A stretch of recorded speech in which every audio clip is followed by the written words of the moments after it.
Olá, pessoal. Eu sou o professor Ricardo Albuquerque, gestor de TI, gerente de projetos e agora professor EAD da Uniateneu.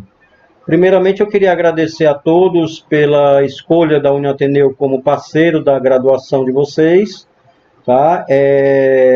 Espero que vocês aproveitem bem o nosso conteúdo e eu estarei à disposição das 16 às 18 horas na plataforma do Moodle para interagir com vocês, tirar alguma dúvida, esclarecer algum assunto que não foi bem abordado, tá certo? Sintam-se à vontade nesse período para a gente poder conversar. Eu queria pedir desculpas antecipadamente, que por conta da pandemia do coronavírus, nós não estamos gravando nossas aulas em estúdio, estamos em home office, e portanto vocês poderão ouvir algum barulho do ambiente, né? Peço desculpa exatamente por conta da gente não estar no local apropriado. Essa aula vai estar disponível para vocês e eu estarei também interagindo com vocês para a gente esclarecer alguma dúvida que ficar pendente. Vamos começar? Implantação e programação de sistemas operacionais proprietários. Essa é a nossa agenda, nós vamos conversar um pouco sobre sistemas computacionais, definir o que é o sistema operacional, falar um pouco sobre a evolução histórica dos sistemas operacionais. Em seguida, a gente conversa sobre os tipos de sistema operacional, quais são os elementos de software, né? O papel do sistema operacional, serviços que o sistema operacional realiza enquanto ferramenta de intermediação homem-máquina. E, por último, eu faço um breve histórico sobre o Microsoft Windows, que, de qualquer maneira, é o sistema operacional mais utilizado hoje no mercado, né? Tanto por empresas quanto por usuários domésticos. Vamos começar. Um sistema computacional é constituído basicamente por hardware e software. O hardware é composto por circuitos eletrônicos, processador, memória, porta de entrada e saída, etc. E periféricos eletroóptico-mecânicos. Exemplo deles, o teclado, o mouse, discos rígidos, unidades de disquete, CDs ou DVDs, né, dispositivos USB, entre outros. Por sua vez, o software de aplicação é representado por programas destinados ao usuário do sistema, que constitui a razão final do seu uso, como editores de texto, navegadores, internet ou jogos. Entre os softwares de aplicação e o hardware, reside uma camada de software multifacetada e complexa, denominada genericamente de sistema operacional. Na realidade, galera, para que a gente possa ter a interação homem-máquina, homem, mais precisamente homem-computador, nós necessitamos de uma ferramenta intermediária, né, que facilita e que auxilia a comunicação entre o usuário e o computador. Essa ferramenta é exatamente o sistema operacional e ela é responsável por todo o gerenciamento de hardware e software enquanto o usuário estiver utilizando um computador. A arquitetura geral de um sistema de computação típico está descrito conforme abaixo, né? As 3 camadas, programas aplicativos, que são os programas de usuário que nós temos comumente como utilizar, editor de texto, uma planilha eletrônica, editores gráficos, reprodutores de mídia e por aí vai. Em seguida, na camada intermediária, eu tenho um sistema operacional, né, que é o responsável por essa interação homem-máquina. Por último, elementos de hardware, que é exatamente o computador, a parte física, né? A CPU, a memória, portas, rede, dispositivos USB e por aí vai, todos os equipamentos que estão atrelados ao nosso computador. Um sistema operacional atua como intermediário entre o usuário e o hardware de computador. Nessa figura ao lado, vocês estão vendo exatamente a demonstração da posição do sistema operacional, né, entre a comunicação usuário-hardware. De uma forma mais científica, a definição de Machado diz o seguinte: Um sistema operacional, por mais complexo que possa parecer, é apenas um conjunto de rotinas executadas pelo processador de forma semelhante aos programas de usuário. Na realidade, o sistema operacional é um programa, né? Ele não é o programa de usuário final, mas ele é o programa que faz o gerenciamento e a interligação entre homem e máquina. Sua principal função é controlar o funcionamento de um computador, gerenciando a utilização e o compartilhamento dos seus diversos recursos, como processadores, memórias e dispositivos de entrada e saída. Como característica principal do sistema operacional, ele fornece um ambiente no qual o usuário possa executar programas. Os objetivos básicos de um sistema operacional podem ser sintetizados em duas palavras: abstração e gerência. Abstração esconde do programador detalhes do hardware, apresentando uma visão simples, mais convincente e mais fácil de utilizar. Na verdade, se a gente for observar como o sistema operacional funciona, desde o momento que o usuário, por exemplo, tecla uma letra no teclado e essa letra aparece na tela do computador, eu estou operacionalizando um dispositivo de entrada, que é o teclado, e em seguida um dispositivo de saída, que é a tela do computador, onde apareceu a letra que eu digitei.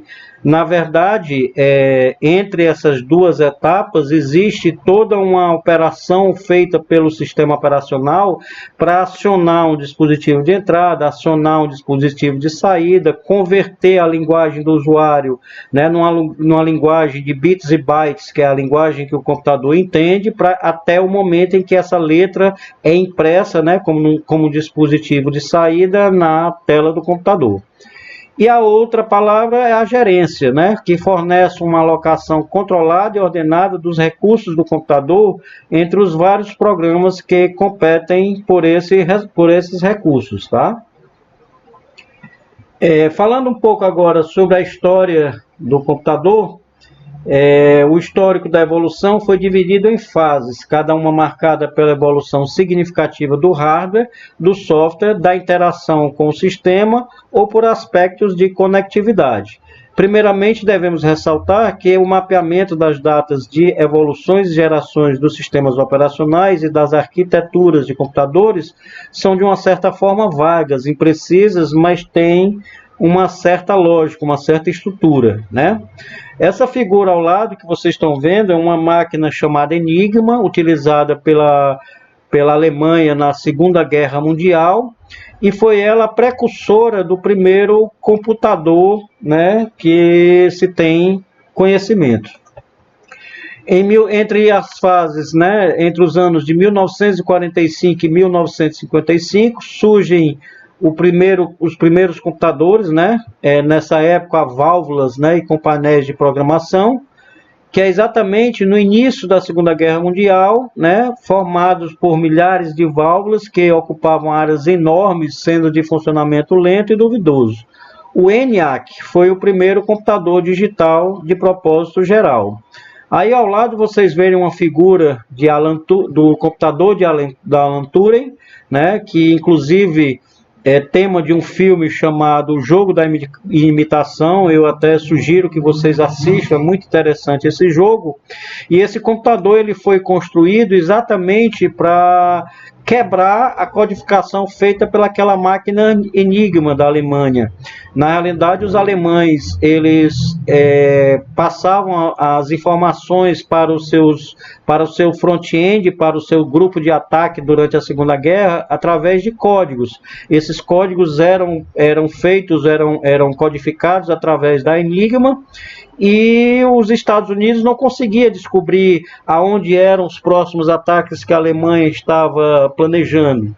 Então, Alan Turing conseguiu desenvolver esse computador, né, que foi capaz, depois de muitos estudos e muito trabalho, foi capaz de conseguir quebrar essa codificação. Ou seja, eles conseguiram descriptografar as mensagens que era passada pela Enigma para as frentes de ataque da Alemanha, e assim eles conseguiram prever onde eram os próximos ataques que a Alemanha ia fazer contra os Estados Unidos. Muito interessante esse filme, eu recomendo a todos. Na segunda fase, entre 1956 e 1965, apareceram os computadores com transistores e sistemas em lote, mais conhecidos como BET. A criação do transistor e das memórias magnéticas contribuiu para o enorme avanço dos computadores na época. O transistor permitiu o aumento da velocidade e da confiabilidade do processamento. As memórias magnéticas permitiram um acesso mais rápido aos dados, maior capacidade de armazenamento e computadores menores. Surgiram também os primeiros sistemas operacionais e as primeiras linguagens de programação, como o caso Assembler e Fortran. Essas duas linguagens são linguagens de baixo nível, que são utilizadas exatamente nos projetos de sistema operacional para que o computador consiga interpretar o que a nossa linguagem de ser humano comunica e o que o computador vai conseguir entender. Os programas deixaram de ser feitos diretamente no hardware, facilitando o processo de desenvolvimento dos programas. O processamento em BET, em que um lote de programa e de dados era submetido ao computador por vez. Então, nesse momento, nessa fase histórica dos computadores, nós tínhamos muito forte a operação em lote, onde um processamento ele só começava após o outro processamento anterior finalizar.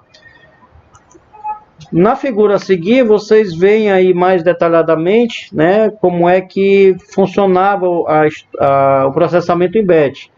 Os programadores, esse item A, e você está vendo o programador, ele leva os cartões para a primeira máquina, que é a 1401. Em seguida, o 1401 grava os lotes de tarefa em fitas. Essas fitas são transportadas pelo operador de fita para a segunda máquina, que é o computador 7094. O 7094 executa o processamento, novamente entra em ação o operador para pegar a fita do processamento e levar para o 1401, e finalmente o 1401 imprimir as saídas. Então vocês observam a complexidade que nessa época da história era necessária para que a gente conseguisse ter simplesmente uma entrada, que seria o primeiro operador, através dos cartões de leitura, processar uma entrada, para em seguida haver todo um processamento da informação recebida pelo computador, e lá no final, lá no último computador, o 1401, você obter a saída, o resultado, que seja numa tela ou que fosse numa impressora ou mesmo na gravação em fita. Na terceira fase, entre 1966 e 1980, surgiram os computadores com circuitos integrados e a primeira ideia da multiprogramação, Por meio de circuitos integrados e, posteriormente, dos microprocessadores, foi possível viabilizar e difundir o uso de sistemas computacionais por empresas devido à diminuição dos seus custos de aquisição.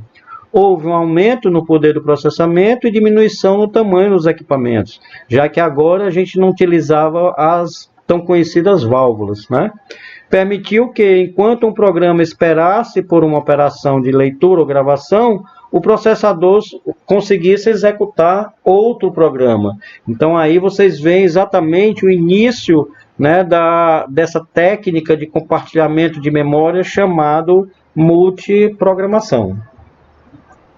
Na quarta fase, surgem os computadores pessoais, entre 1981 e 1990. Os mini e super mini computadores se firmaram no mercado e os microcomputadores ganharam um grande impulso. Surgem as estações de trabalho, as workstations mais conhecidas, que apesar de monousuárias, permitem que se executem diversas tarefas concorrentemente, criando o conceito de multitarefa. Essa definição é exatamente através da utilização vamos dizer assim, do início da ideia de um servidor de dados, onde todas essas máquinas chamadas de workstation, que eram monousuárias, utilizavam todos os recursos do servidor para fazer e executar as suas atividades, as suas tarefas. E, portanto, como elas eram concorrentes, o servidor tinha que gerenciar a quantidade de memória para uma, ou para duas, ou para três, ou para 10 subestações de trabalho. Daí o conceito de multitarefa. No final dos anos 80, os computadores tiveram um grande avanço. Foram adicionados outros processadores, exigindo dos sistemas operacionais novos mecanismos de controle e sincronismo. Foram introduzidos processadores vetoriais e técnicas de paralelismo de processamento, fazendo com que os computadores se tornassem ainda mais poderosos. O uso das redes distribuídas se difundiu por todo o mundo, permitindo o acesso a outros sistemas de computação, independentemente da cidade, país e até mesmo do fabricante. Surgem os sistemas operacionais de rede devido aos softwares de rede que passaram a estar intimamente relacionados com o sistema operacional. Então, nessa fase, começou-se, né, a se separar, mais facilmente falando, a questão da evolução do hardware juntamente com a evolução do software. Aqui os computadores passaram a ter a sua evolução independente da evolução do software. É claro que para cada tipo de hardware eu teria que ter um software evoluído. Cada recurso novo de um hardware, eu precisaria de uma evolução também no sistema operacional. Mas eles deixaram de andar casados um com o outro, porque a tecnologia de software era sempre desenvolvida junto para o hardware que estava sendo criado naquela época da história. Na quinta fase, né, de 91 até 2000, houveram grandes avanços em termos de hardware, software e telecomunicações, como consequência da evolução das aplicações que necessitavam cada vez mais da capacidade de processamento e armazenamento de dados. Sistemas especialistas, sistemas multimídia, bancos de dados distribuídos, inteligência artificial e redes neurais são apenas alguns exemplos da necessidade cada vez maior de informação e de capacidade de processamento. O conceito de processamento distribuído é explorado nos sistemas operacionais, de forma que suas funções estejam espalhadas por vários processadores através de redes de computadores. Então, a partir dessa fase, começou-se a se ter a visão, né, sobre sistemas multimídia, bancos de dados distribuídos em diversos servidores, não somente no mesmo local, na mesma empresa fisicamente, mas até mesmo em outros endereços, em outras cidades e inclusive em outros países, né? E isso facilita com que as diversas áreas da empresa, ou as diversas filiais da empresa espalhadas por um estado, por um país ou pelo mundo, possam acessar mais rapidamente as informações sem depender de um único acesso. Atualmente, nós temos as plataformas multicore, ou seja, vários núcleos de processadores trabalhando simultaneamente, disponíveis em computadores pessoais e até notebooks, possibilitando cada vez mais a paralelização de aplicações e elevando em muito o tempo de execução dos programas. Então, você vê até que momento, né, nesse período tão curto ainda de 30, 35 anos de evolução da informática e sistemas operacionais, o quanto nós já evoluímos, né, o quanto nós já temos sistemas inteligentes, capazes de conduzir uma máquina sem precisar de intervenção humana. Em seguida, eu coloco para vocês um quadro resumo, né, sobre as principais gerações, da primeira que começou na década de 50 até os dias atuais, depois dos anos 90, 2000 e hoje 2020, como nós estamos. Eu coloco agora um vídeo para que vocês fixem melhor um pouco dessa evolução histórica, mas enfatizando a partir da quarta geração, que é realmente, né, quando começam a surgir os sistemas operacionais, os grandes multiprocessamentos, né, uso intensivo do teleprocessamento, de memória virtual e toda essa área evoluindo junto com os sistemas operacionais. Olá. Neste vídeo, veremos um pouco sobre uma parte da história dos sistemas operacionais. A história dos sistemas operacionais pode ser dividida em 4 grandes gerações. Nós vamos conversar a respeito da quarta geração. O que marca a quarta geração é a evolução do hardware, que permite que o tamanho dos computadores seja reduzido. Essa tecnologia torna possível construir chips contendo milhares de transistores por centímetro quadrado. Surgem, nessa época, os microcomputadores, uma verdadeira revolução na vida das pessoas, que passam a ter em sua casa um equipamento antes restrito a ambientes corporativos, de pesquisa ou militares. Em conjunto com a evolução do hardware, os sistemas operacionais também têm um salto tecnológico. É nesse momento da história que surge o ambiente gráfico, que veio a se tornar padrão de mercado para todos os sistemas operacionais criados para uso comercial até hoje. É justamente nesse período que dois gigantes da área de tecnologia têm sua origem. A Apple, de Steve Jobs, e a Microsoft, de Bill Gates. Ambas nascem na segunda metade da década de 70 e entram, nos anos 80, com uma relação de colaboração e parceria.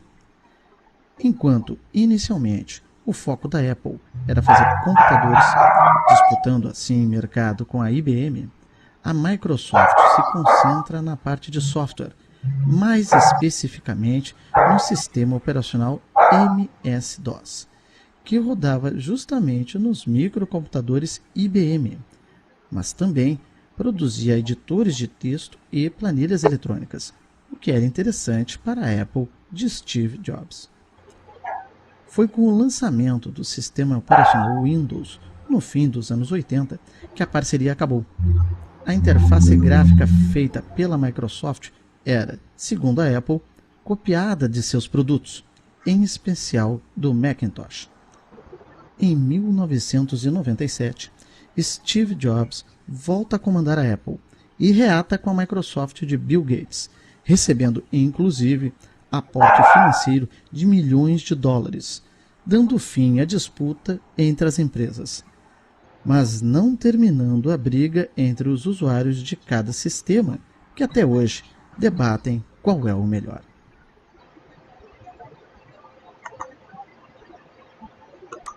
Olá. Bom, após esse vídeo, falando um pouco sobre a história do sistema operacional, nós vamos conhecer um pouco mais os tipos de sistema operacional, Os tipos de sistemas operacionais e sua evolução estão relacionados com a evolução do hardware e das aplicações por ele suportados e podem ser classificados conforme vocês veem na figura ao lado.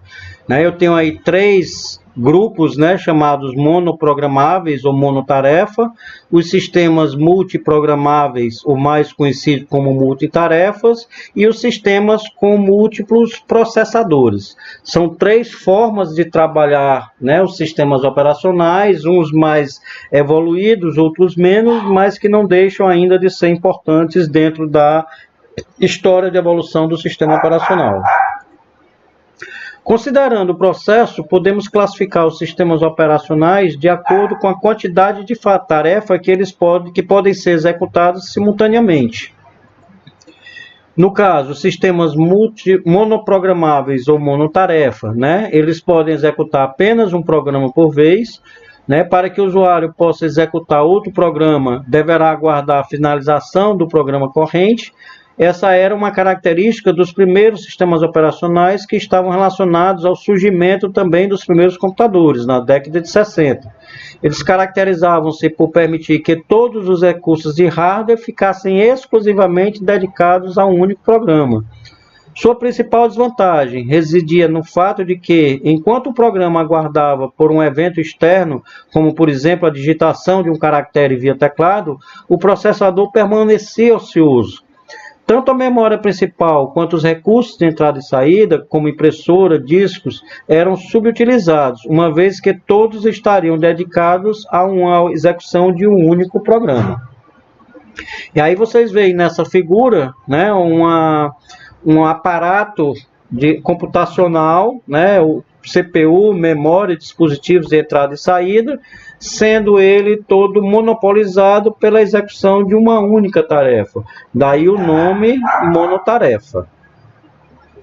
Já os sistemas multiprogramáveis ou multitarefa, os recursos computacionais são compartilhados entre diversos usuários e suas aplicações. Compartilhamento de memória e do processador, o usuário tem a impressão de que vários processos estão sendo executados simultaneamente. Um dos processos ocupa o processador, enquanto os outros ficam enfileirados, aguardando a sua vez de entrar em execução.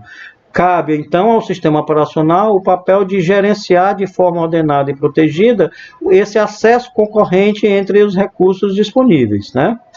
A melhor utilização dos recursos disponíveis, o que resulta em menor tempo de resposta das aplicações, além de um custo reduzido, uma vez que haverá o compartilhamento dos recursos entre as diferentes aplicações e aumento de produção do usuário. É possível, nessa fase dos sistemas multitarefa, editar um documento no editor de texto, navegar na internet, ouvir uma música, utilizar mensageiros instantâneos, etc. E tudo isso ao mesmo tempo.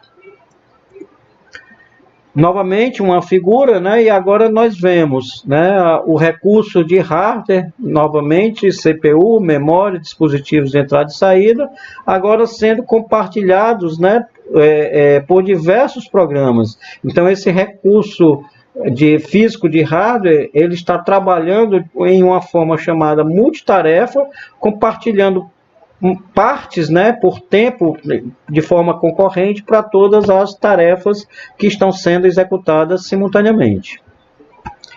Por último, sistemas com múltiplos processadores. Distribui as tarefas entre 2 ou mais processadores. A vantagem desse tipo de sistema é permitir que mais de um programa possa ser executado simultaneamente, ou que um mesmo programa seja dividido em várias partes e executado ao mesmo tempo nos vários processadores, aumentando, é claro, o desempenho. Você já imaginou um programa que antes utilizava apenas uma CPU ou um processador, agora ele pode ser dividido, quebrado e executado por diversos processadores. Surgiu na necessidade de aplicações que requeririam um grande poder computacional, como um sistema de previsão de tempo, modelagem, simulações, desenvolvimento aeroespacial, entre outros. Com múltiplos processadores, é possível reduzir drasticamente o tempo de processamento dessas aplicações. E aí, novamente, nós temos uma figura representando, né, o sistema de múltiplos processadores, né? Você tem aí uma operação de entrada e saída, né?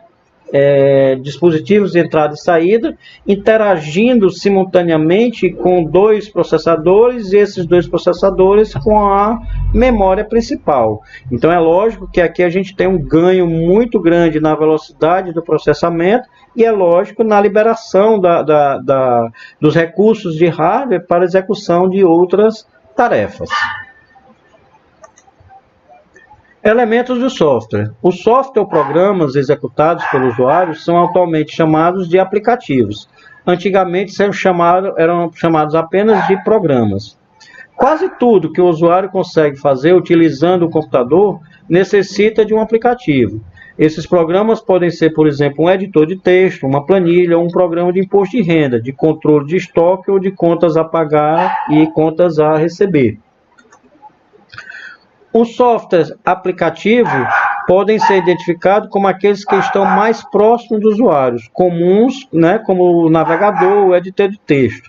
Já os softwares utilitários são aqueles que fazem a intermediação entre os aplicativos e o núcleo do sistema operacional, possuindo funções mais específicas e geralmente mais restritas, como linkers, depuradores, compiladores, né, e muitos outros que estão agregados a esse grande software utilitário chamado sistema operacional.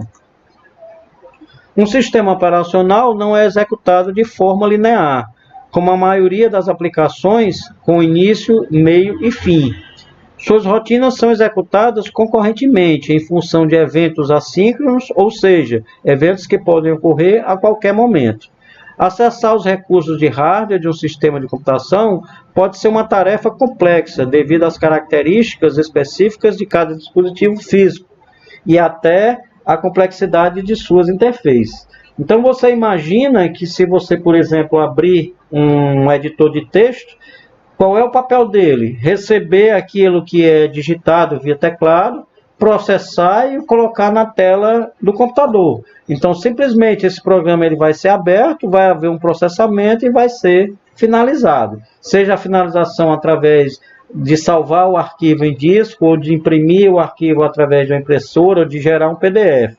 Já o sistema operacional não. Ele tem múltiplas tarefas que são executadas simultaneamente, né? Como ele cita aí no exemplo, de você utilizar um dispositivo físico de entrada ou de saída, como por exemplo, que a gente vai ver na próxima tela, um leitor de DVD ou de CD, que você tem N atividades até que você consiga introduzir o CD ou o DVD que você tem, e o computador interprete o que está escrito, o que está gravado nesse CD ou DVD. Existem N atividades sendo executadas, todas elas simultaneamente. Vejamos a tela seguinte.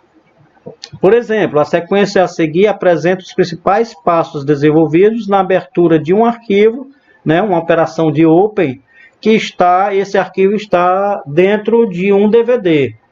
Então, veja só, verificar se os parâmetros informados estão corretos. Que parâmetros são esses? O nome do arquivo está certo? Quando você dá 2 cliques lá no nome do arquivo, esse arquivo existe realmente dentro do DVD, né? Identificar qual é o DVD. Eu posso ter uma máquina que tenha mais de um leitor de DVD, o buffer de leitura, entre outras funcionalidades. Em seguida, verificar se o leitor de DVD está disponível, ele está ligado, ele está conectado, dentro dele está o DVD, né? Que é verificar se o leitor contém um DVD. O quarto passo, ligar o motor do leitor e aguardar que o motor atinja a velocidade de rotação correta. Em seguida, posicionar a cabeça de leitura sobre a trilha onde está a tabela do diretório, né, que é a árvore de organização dos arquivos dentro de uma mídia de gravação do computador. Ler a tabela de diretório e localizar exatamente onde está o arquivo ou o subdiretório desejado. Mover a cabeça de leitura para a posição inicial, né, do bloco de leitura desse arquivo. Ler o bloco inicial do arquivo e depositá-lo no buffer de memória, ou seja, transferir, fazer uma cópia do que está gravado no DVD para o processamento na memória. Então, você observa, a gente poderia até ter quebrado mais essa sequência com outros passos intermediários que poderiam estar aí dentro, né? Mas vocês observam que simplesmente só aí eu consegui fazer 8 passos, né, de processamentos que o sistema operacional está fazendo nessa simples operação de eu colocar um DVD para ser lido através de um leitor, clicar 2 vezes em cima de um determinado arquivo, que seja um texto, que seja uma mídia que está gravada nesse DVD, e esse arquivo ser transferido para a memória, né, para a memória RAM, memória principal do meu computador, a fim de ser processado. Assim, o sistema operacional deve definir interfaces abstratas para os recursos de hardware, visando atender os seguintes objetivos. Antes da gente falar dos objetivos, vocês lembram que eu comentei sobre as duas palavras, abstração e gerência, né? Então está aí agora por que significa, qual é a importância da palavra abstração, né? O usuário ele não precisa saber quais são todos os processamentos que o sistema operacional gerencia para que ele consiga digitar um texto ou consiga assistir um filme através do DVD no computador. Então está aí exatamente a ideia da abstração, né? Então, dentre os objetivos, prover interfaces de acesso aos dispositivos mais simples de usar que as interfaces de baixo nível, para simplificar a construção de programas aplicativos. Ou seja, hoje, né, o desenvolvedor ele tem ferramentas mais simples, né, mais próximas da nossa linguagem de comunicação, que permitem facilitar o desenvolvimento de novos aplicativos. Para ler dados de um disco rígido, como exemplo, uma aplicação usa um conceito chamado arquivo, que implementa uma visão abstrata do disco rígido, acessível através de operações como open, abertura, read, leitura e close, fechamento. Caso tivesse de acessar o disco rígido diretamente, teria de manipular portas de entrada, saída e registradores, com comandos para o controlador de disco, sem falar na dificuldade de localizar os dados desejados do disco, né, dentro do disco. Então, exatamente voltando um pouquinho ao nosso exemplo do acesso a um CD que está dentro de um leitor de CD, Quando você quer verificar ou quando você quer acessar um arquivo que está gravado lá dentro do CD, o que você faz? Você simplesmente dá 2 cliques naquele arquivo e aquele arquivo vai ser aberto, né? Vai ser editado, vai ser visualizado por você na tela do computador.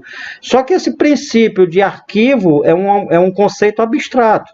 Não existe o arquivo dentro do CD, existem, né, dados, bits e bytes que estão gravados lá dentro, não de forma ordenada, né? E quando você usa a abstração, que é exatamente a ideia do arquivo, e dá 2 cliques nele, todo aquele processamento é feito pelo sistema operacional e pelo hardware do computador para que o arquivo simplesmente apareça na tela do seu computador. Então essa é a ideia da abstração. Tornar os aplicativos independentes do hardware, né? O exemplo, o código de um editor de texto não deve ser dependente da tecnologia do disco rígido utilizado no sistema, né? Na realidade, hoje a gente já nem pensa mais dessa maneira e muitos de vocês talvez nem sequer imaginaram que as coisas foram dessa maneira, né? Onde o editor de texto dependia de qual hardware, né, que eu estava utilizando. Será que o editor de texto Word vai abrir num computador Macintosh, né, com o sistema operacional macOS, né? Hoje a gente não tem mais essa preocupação porque tudo já está, né, homogêneo, já está tudo misturado, né? Então, em seguida, definir interfaces de acesso homogêneas para dispositivos com tecnologias distintas, né? Por exemplo, um aplicativo acessar dados em um disco através de arquivos e diretórios, sem precisar se preocupar primeiro com a estrutura real do armazenamento de dados, que pode estar que está dentro de um disquete, de uma IDE, de uma máquina fotográfica digital, conectada a uma porta USB, ou um CD, ou até mesmo um disco remoto compartilhado através de uma rede. Então, na realidade, hoje o usuário não percebe a gama de processamentos que o sistema operacional faz até que aquela informação que ele deseja esteja disponível na tela do seu computador. Os programas de sistema fornecem um ambiente conveniente para a execução de uma série de tarefas de uso do computador ou de periféricos específicos. Isso em se tratando, né, do papel, da funcionalidade do sistema operacional. Alguns deles são simplesmente interfaces de usuário às chamadas aos sistemas. Outros são consideravelmente mais complexos. Relacionado ao papel do sistema operacional, nós podemos dividir esse papel em algumas categorias. Primeiro, gerência de arquivos. Criam, excluem, copiam, renomeiam, imprimem, listam e geralmente manipulam arquivos e diretórios, né? Precisam trabalhar com diversos tipos de mídias, CD, DVD, HD, SSD, pendrive e por aí vai. O segundo papel seria a gerência de processo. Processo é um programa em execução, escalonamento de processos e threads, criação e exclusão de processos de usuário e de sistema, suspensão e retomada de processos, fornecimento de mecanismos de sincronização entre processos, fornecimento de mecanismos de comunicação entre processos. Então, todos os processos estão sendo gerenciados por esse gerenciador de processos. Tá? Gerência de memórias é a terceira categoria. Para executar o programa, precisa estar na memória. O gerenciamento de memória refere-se a controlar a parte da memória que está em uso recorrente e quem está utilizando essa parte de memória. Decidir que processo ou parte dele, dados, devem ser transferidos para dentro e para fora da memória, alocar e desalocar espaço na memória conforme necessidade. Então, a gerência de memória é aquela parte que é responsável por saber o que a memória tem dentro dela sendo executada, quem é que está executando, qual parte da memória está ocupada por essa execução, se existe parte vazia da memória, se é necessário uma parte maior vazia da memória para a execução de outro programa, e por aí a gente vai caminhando com as ideias. Em quarto, seria a gerência de armazenamento em massa, né? O gerenciamento do espaço livre, alocação de espaço de armazenamento, escalonamento de alocação de disco. Em seguida, informações de status, né? Simplesmente pedem ao sistema informações relativas ao status da máquina, ou de periférico. Data, hora, quantidade de memória, o espaço em disco disponível, número de usuários conectados no sistema, número de documentos aguardando impressão e outras informações semelhantes.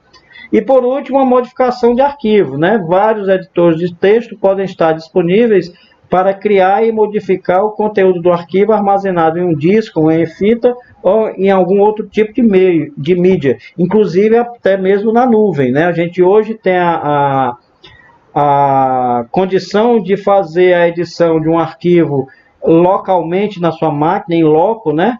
E esse arquivo, você colocar ele na nuvem, de repente um usuário do outro lado com quem você compartilhou essa nuvem pode abrir o mesmo arquivo que você estava escrevendo, editar e salvar as novas modificações. Comunicações. Esses programas oferecem um mecanismo para criar conexões virtuais entre processos, usuários e diferentes sistemas de computação. Permite aos usuários enviar mensagens às telas uns dos outros, navegar pelas páginas da web, efetuar logon remotamente ou transferir arquivos de uma máquina para outra. Aqui entra a questão do gerenciamento de rede, né? E o spooling, que é a parte da gestão de impressão de documentos, né? Que ele cria uma espécie de fila de impressão, onde aqueles primeiros documentos que foram solicitados de impressão serão os primeiros a ser impressos. Serviços do sistema operacional, né? Um sistema operacional fornece um ambiente para execução de programas, ou seja, fornece certos serviços a programas e aos usuários desses programas. Dentre esses serviços, podemos destacar execução de programa, né? O sistema deve ser capaz de carregar um programa na memória e executar o programa. Também deve ser capaz de encerrar a sua execução, quer de forma normal ou quer através de uma derrubada no sistema, né? Um erro que aconteceu e eu precisei finalizar o sistema provocando uma derrubada dele, né? As operações de entrada e saída. Um programa de execução pode precisar de entrada e saída. Essa operação pode envolver um arquivo ou um dispositivo de entrada e saída. Portanto, o sistema operacional deve fornecer os meios para realizar essas operações de entrada e saída. Em seguida, manipulação do sistema de arquivos. Os programas precisam ler e gravar arquivos, criar e excluir arquivos por nome. Essas atividades devem ser gerenciadas pelo sistema operacional, né? A gente precisa ter muito cuidado quando estiver manipulando arquivos para acidentalmente não excluir. E saber que existe a possibilidade de que esse arquivo, dependendo do tamanho, dependendo da forma com que ele foi excluído, que ele ainda esteja ou não disponível na lixeira do sistema operacional, né? Em seguida, a comunicação. Existem muitas circunstâncias nas quais um processo precisa trocar informações com outro processo. Essa comunicação entre processos pode ocorrer com processos em um mesmo computador ou entre processos que estão sendo executados em computadores ou sistemas diferentes, ligados através de uma rede. Por último, a detecção de redes. Os erros podem ocorrer no hardware da CPU e na memória, em dispositivos de entrada e saída ou no programa que está sendo executado pelo usuário. Para cada tipo de erro, o sistema operacional deve tomar uma medida adequada para garantir o funcionamento correto e consistente, né? E não simplesmente travar, como antigamente os sistemas aconteciam. Finalmente, a gente fala sobre o sistema Microsoft Windows, né? O sistema operacional Windows foi criado pelos desenvolvedores Bill Gates e Paul Allen em setembro de 1981.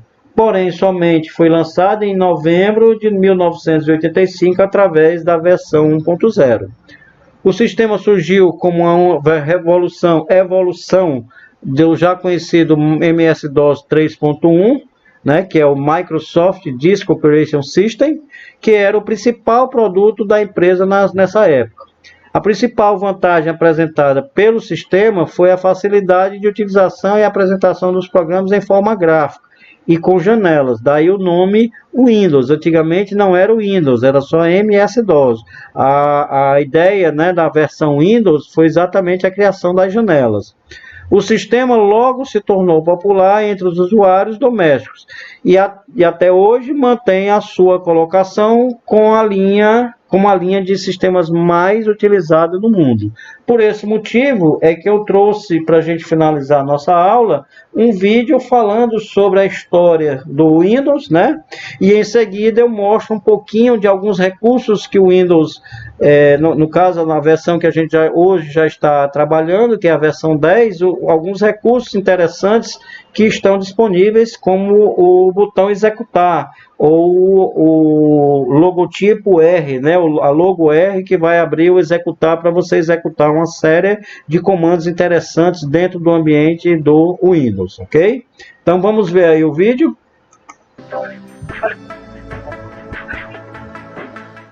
A história do Windows começa em 10 de novembro de 1983, quando um Bill Gates novinho apresenta o Windows 1.0 com a Microsoft, já uma fabricante de softwares e de sistemas operacionais de sucesso. O Windows tinha como diferencial rodar o MS-DOS em uma interface gráfica, que mostrava tudo de forma visual, longe daquela complicação de linhas de código e comandos de texto. O nome diz tudo: você navega em programas abertos em diferentes janelas. O foco era a novidade tecnológica mouse, com barra de scroll, ícones e caixa de diálogo. E olha que curioso, o Windows não podia colocar algumas funções-chave, como lixeira e janelas em sobreposição uma em cima da outra, por um acordo com a Apple. O Macintosh saiu 2 anos antes, ainda com aplicativos da rival. Foi ainda a estreia do jogo Reverse e do lendário Paint, fora calendário, editor de texto e relógio. O Windows 1.0 pedia incríveis 192 KB de RAM para funcionar e saiu oficialmente em 1985. Ele tinha um comercial clássico com Steve Ballmer, que seria o CEO da Microsoft, pilhadaço vendendo o produto. Watch as Windows integrates Lotus 123 with Miami Vice. E sabia que ele não foi um sucesso? Mesmo mais barato que os rivais, ele foi recepcionado de uma forma morna e a dependência do mouse, olha só, foi criticada. O 2.0 aí sim foi elogiado com tudo o que o Bill Gates queria colocar antes. Ele saiu em dezembro de 87 e debutou 2 serviços muito famosos, o Word e o Excel, além do painel de controle. Foi a estreia também do Aldus PageMaker, que já existia no Mac, e abriu as portas para desenvolvedoras terceiras colocarem programas no sistema. Essa liberdade foi o grande trunfo do sucesso inicial da Microsoft, segundo muita gente. A Apple processou a rival por nada menos que 189 possíveis plágios na interface, mas todas as acusações foram negadas. Em 88 saíram as atualizações 2.1286 e 386, otimizadas por chips Intel de mesmo nome. E essa foi a primeira vez que um sistema operacional da Microsoft pedia um disco rígido para instalação. A versão 3.0 de 1990 foi a primeira que mostrou a força do Windows. E tinha motivo, já que agora tinha suporte a 256 cores, a estreia do Paciência e a abertura de múltiplos programas do DOS em janelas. E ela veio pré-instalada em computadores de várias fabricantes por aí, facilitando o acesso da galera. Como os PCs estavam saindo cada vez mais memória, ele também foi elogiado por exigir mais da máquina e extrair muito bem esse desempenho. E vendeu 10 milhões de cópias em só 2 anos, para a época, muita coisa. O sucessor teve um nome parecido, Windows 3.1 de 92. Ele trazia suporte a novas fontes TrueType, um gerenciador de programas pai do Windows Explorer e capacidades multimídia, fora o campo minado e também a correção de vários bugs. Essa foi a primeira versão de muitos consumidores, inclusive aqui no Brasil, e ele foi o primeiro distribuído via CD-ROM e pedia 1 MB de RAM. Aí a gente chega no boom comercial com o Windows 95 de, claro, 1995. Aqui surgiu nada menos que o menu e o botão iniciar, além da arquitetura 32 bits com interface renovada, a barra de tarefas e o sistema Plug and Play, que acelerava a conexão e instalação de drivers de periféricos. A Microsoft gastou horrores com marketing, incluindo comercial com Start Me Up dos Rolling Stones. Ele teve um pacote Plus de atualizações e em um deles veio o Internet Explorer, famoso Internet Explorer por motivos bons e ruins. Ele foi embutido nas próximas versões e até por isso virou líder isolado por anos no mercado de navegadores. Foi aí que as acusações de monopólio do setor de sistemas operacionais começaram, mas o julgamento contra a Microsoft foi só em 2001 e não alterou em nada o mercado. O Windows 98 saiu no ano do seu nome e o lançamento foi tipo dos iPhones hoje em dia, com pessoas madrugando nas filas da loja, saindo correndo para pegar as caixas. A Microsoft preferiu uma atualização com novidades técnicas, sem mexer tanto no time que estava ganhando de interface e de funcionalidades. Ele tinha um clássico som de inicialização, o modo hibernar, suporte para mais de um monitor e o Windows Drive Model, que era o padrão para facilitar a compatibilidade de aparelhos. E tem um momento que é inesquecível, em que o chefão Bill Gates viu ao vivo uma tela azul durante uma demonstração desse novo Windows. Será que esse cara aí do lado ficou no emprego depois? Bom, eu não sei, mas o sistema foi um sucesso e ganhou uma versão levemente aprimorada no ano seguinte, a Second Edition ou SE. Foram várias melhorias, correções e novidades em versões, como o Internet Explorer 5.0 e o DirectX 6.1. Mas vamos voltar rapidinho para o começo dos anos 90, quando a Microsoft briga com a IBM por causa do lançamento conjunto do OS 2 e termina um duradouro relacionamento que a gente já contou aqui no canal. Como resultado, ela vira competidora da ex-parceira e entra no mercado de sistemas corporativos com Windows NT, New Technology. E é meio confuso, viu? Depois do lançamento do Windows NT 3.1 em 93, vários dos sistemas principais da Microsoft foram baseados nessa família, substituindo a 9X, que começou no 95. O nome foi abandonado com o tempo, trocado pelos Windows Server. E não confunda NT com Windows RT, sigla para a arquitetura Windows Runtime, que saiu em 2012 para sistemas ARM de 32 bits. Ele foi mais usado na família Surface de tablets híbridos e garantia economia de bateria e suporte a vários periféricos, mas foi criticado por, no fim das contas, ser só uma versão meio capadinha do Windows tradicional. Ele foi trocado em definitivo pelo Windows 10 Mobile. Em 2000, a Microsoft apresenta dois sistemas para comemorar a virada. Tinha o Windows 2000, que era mais voltado para o mercado corporativo e de servidores, e o Millennium Edition, ou ME, do público consumidor. Essa foi a primeira versão duramente criticada pelo público. Reza a lenda que a equipe de marketing da Microsoft foi a que mais tomou decisões nessa build, e aí foi um erro atrás do outro. Ele era extremamente instável, cheio de bugs e travadas, problemas na instalação de programas, erros na hora de ligar e desligar e aquela boa e velha tela azul toda hora. Só que não era tudo ruim não, viu? Já que a gente teve as estreias do Movie Maker, do autocompletar no Windows Explorer e do Media Player 7, que começou a chamar atenção para o programa. Ele foi uma edição histórica também por ser a última baseada no MS-DOS e da linha Windows 9X. Pelo menos o fracasso do Millennium Edition ajudou a imortalizar a versão seguinte, nada menos que o Windows XP.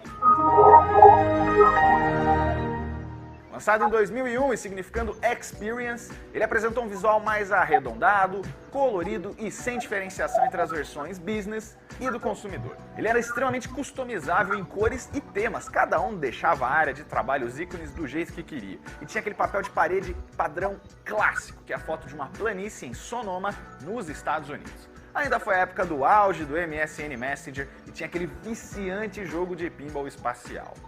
Foi um sucesso absurdo com mais de 1 bilhão de ativações. Ainda hoje ele continua crescendo, acredite se quiser, mesmo que, claro, lentamente, né? O suporte só acabou em 2014 de tanta gente que usava e a Microsoft ainda tenta, hoje, fazer o povo migrar, porque o XP é cheio de falhas exploradas atualmente e não tem mais atualizações de segurança. E falando em segurança, ele foi o primeiro a controlar as cópias de ativação e avisar se o seu Windows era ou não pirateado com aquele sinal da estrelinha que eu tenho certeza que você já viu. Muita gente nem pensava em abandonar o XP quando veio o sucessor. E quando a galera viu o Windows Vista funcionando, não pensaram duas vezes em continuar no antigo. O Vista saiu em janeiro de 2007, depois de 6 anos de um processo muito conturbado. Ele começou sob o codinome Longhorn, mas teve o desenvolvimento totalmente reiniciado em 2004. Entre as novidades, a principal é a interface Aero de recepção mista. Fora o visual bem repaginado, ele trouxe efeitos que lembram vidro transparente para janelas e menus. Ainda surgiram o Windows Search para busca interna de arquivos e o Windows Defender, o antivírus da Microsoft. Ele foi liberado um ano antes, mas ainda não era embutido nos sistemas. Um dos problemas do Vista foi exigir demais das máquinas, e aí comprar um PC poderoso ou trocar peça só para o sistema operacional estava fora de cogitação. E a plataforma tinha problemas também de desempenho, incompatibilidade de programas, lentidão e complexidade de uso. Até a segurança, que era uma das qualidades dele, virou um ponto negativo porque enchia a tela com caixa de diálogo.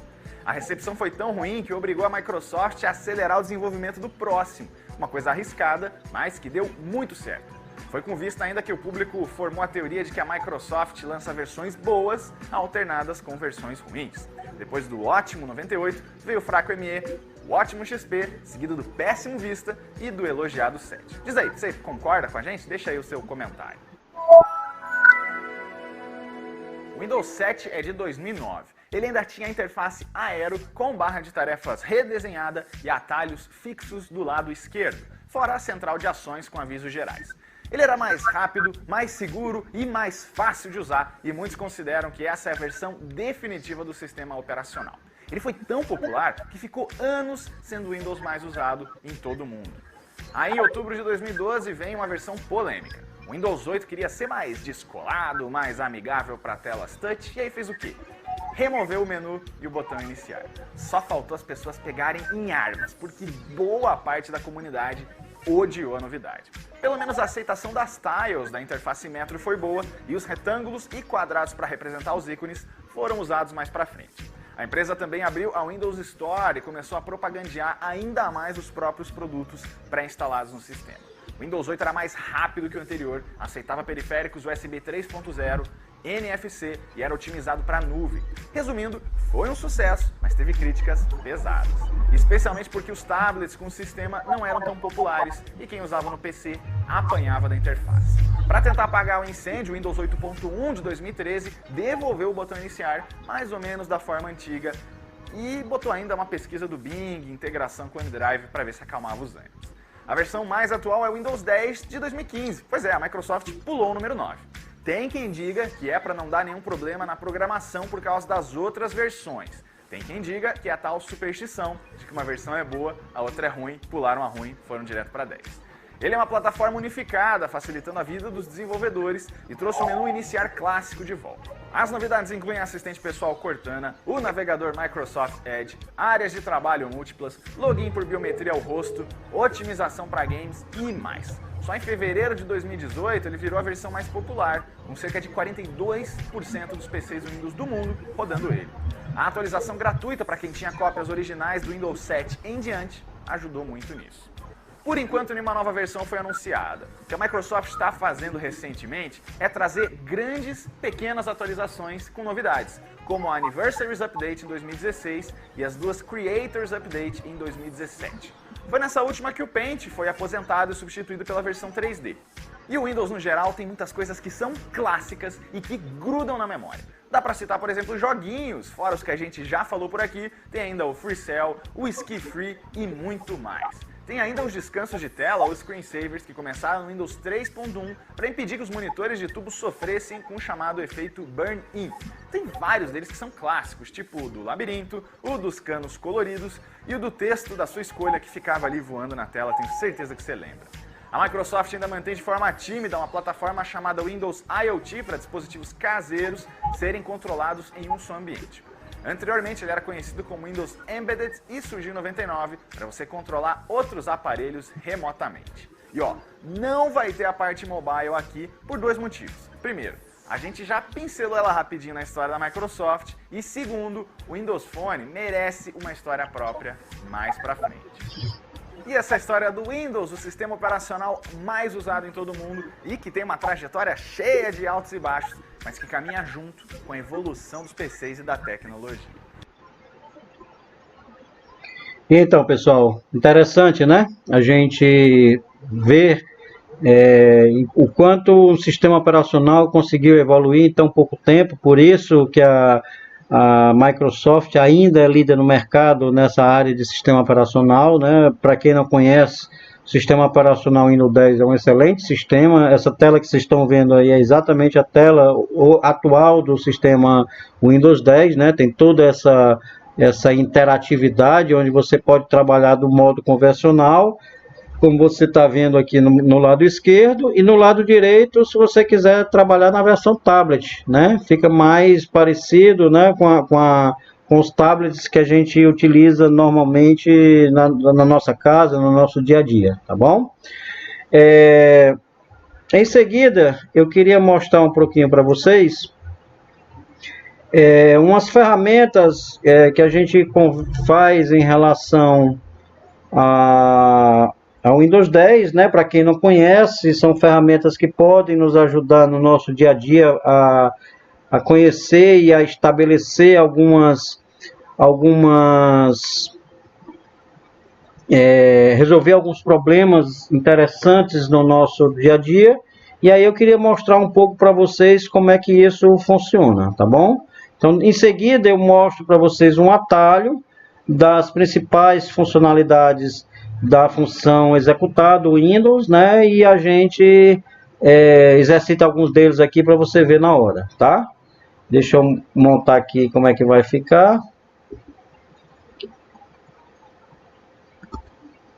Ok, vamos lá. Vou passar aqui para a tela do meu computador novamente. Bom, aqui na barra de tarefas, barra inferior, né, eu tenho o botão iniciar e tenho essa linha de comandos, né, ao lado, onde eu posso digitar um determinado comando. Por exemplo, eu vou chamar o CMD, que é o Command Com, né, o prompt de comando do sistema operacional atualmente, ou simplesmente posso usar a ferramenta executar, que eu seleciono o logo da Microsoft e juntamente, sem soltar o logo, eu aperto a letra R. E aí ele abre essa janelinha, né, que é exatamente a janelinha do executar, onde aqui eu também posso estar chamando o CMD. Olha só. Então, novamente, logo R, posso estar chamando um outro determinado arquivo, como por exemplo, o Explorer. Faltou um Ezinho aqui no início, o Explorer. E aí ele vai abrir para mim a tela de Explorer. Essa é uma funcionalidade muito interessante, né? Dentro do CMD eu posso estar verificando diversas situações do meu computador, como por exemplo, a pasta corrente, qual é o conteúdo dela. Tá aqui, eu estou dentro da pasta meu usuário, e aqui qual é o conteúdo dela, quais são as diversas subpastas que estão dentro dele, da mesma maneira como eu enxergaria aqui. Veja só, eu estou dentro da pasta usuário, o meu usuário Ricardo. Então vamos para cá, este computador, disco C, usuários, está aqui a pasta Ricardo, ó, e eu estou vendo da mesma maneira. Deixa eu tentar botar lado a lado, que aí fica mais fácil vocês verem, ó.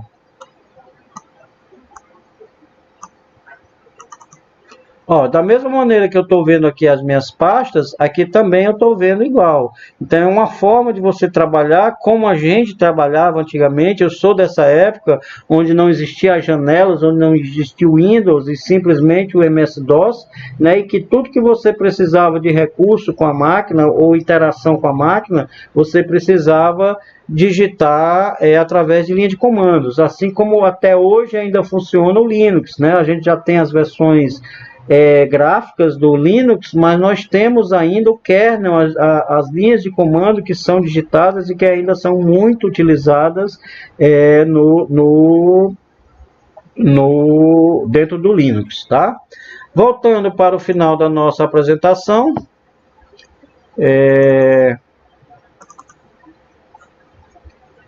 eu quero mostrar apenas alguns resumos, tá? São duas telinhas só. Resumos, principais comandos utilizados, né, na ferramenta executar, né? Se você quiser ver qual é a versão do Windows, você digita lá o Inver, né? Assistente de configuração, que é o Net Setup, assistente de cópia de segurança, o NBackup, né? Se você quiser chamar a calculadora, você simplesmente digita Calc e dá um Enter. Aqui mais embaixo, se você quiser executar conforme eu fiz, né, o Windows Explorer, para você ver o conteúdo do seu HD, da sua área de armazenamento, então basta eu colocar logo R e em seguida digitar Explorer, tá? E por último, né, os principais programas, tá aí o Excel. Como é que se eu não tenho um mouse para operacionalizar o meu computador, não há problema, eu posso simplesmente, né, selecionar através de comando do teclado, Windows R, ó, ele abriu novamente o meu executor de comandos, e aqui eu chamo Excel. Pronto, normalmente ele vai abrir o Excel e vai me dar a condição de trabalhar normalmente, ok? Finalizando, para você fazer uma checagem de disco, você pode utilizar, por exemplo, o check disk, o mais conhecido como CHKDSK, ok?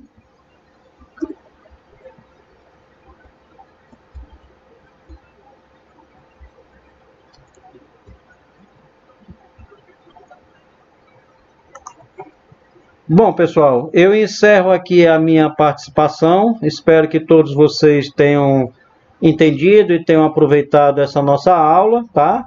E lembrando novamente que das 16 às 18 eu estarei com vocês lá na plataforma, né, de forma interativa, para conversar, para a gente trocar mais alguma ideia que vocês julguem necessário e tirar as dúvidas que ficaram durante essa nossa aplicação, ok?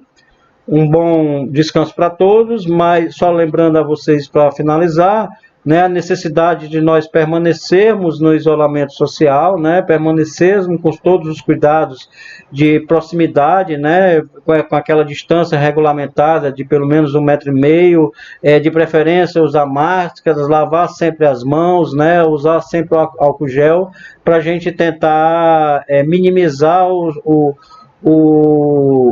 essa epidemia, essa pandemia do coronavírus, né, e que vocês possam realmente ultrapassar por toda essa fase com total saúde, tá bom? Até a próxima. Obrigado.